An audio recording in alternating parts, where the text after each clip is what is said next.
আগামী নির্বাচনের আগেই প্রবাসীদের ভোটাধিকার নিশ্চিত করার আহ্বান জানিয়েছেন জামায়াত ইসলামীর আমির ডাক্তার শফিকুর রহমান।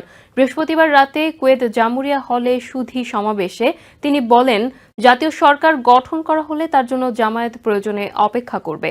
এদিকে গাজীপুর সদর উপজেলার ভবানীপুর মুক্তিযোদ্ধা কলেজ মাঠে জামায়াতের কর্মী সম্মেলনে জুলাইয়ের চেতনায় জাতীয় ঐক্যের ডাক দেন দলটির সেক্রেটারি জেনারেল অধ্যাপক মিয়া গোলাম।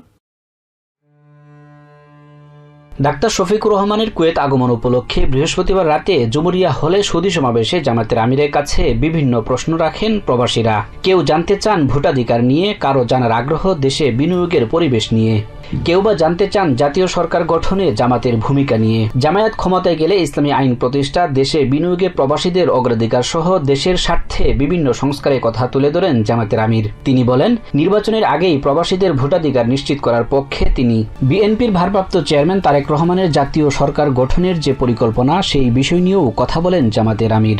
এদিকে শুক্রবার সকালে জামায়াত ইসলামের গাজীপুর জেলা শাখা কর্মী সম্মেলনে প্রধান অতিথির বক্তব্যে দলটির সেক্রেটারি জেনারেল অধ্যাপক মিয়া গোলাম পরোয়ার বলেছেন, যাদের রক্ত ও ত্যাগের বিনিময়ে একটি কালো যুগের অবসান হয়েছে, তাদের সেই ঋণ পরিশোধ করতে হবে। এ সময় জুলাইয়ের চেতনায় জাতীয় ঐক্যের আহ্বান জানান জামায়াতের এই নেতা। নিরপেক্ষ একটা পার্টিসিপেটরি, একটা ক্রেডিবল, একটা ফ্রি ফেয়ার ইলেকশনের মধ্য দিয়ে আমরা এই নতুন বাংলাদেশ গড়তে চাই। এখন সেখানেও অন্তরায়।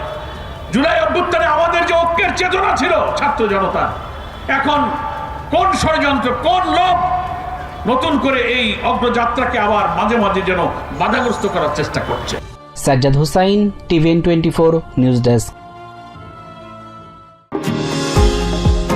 নিউ ইয়র্ক থেকে সম্প্রচারিত টিভিএন 24 টেলিভিশন বিশ্বজুড়ে বাঙালির কণ্ঠস্বর।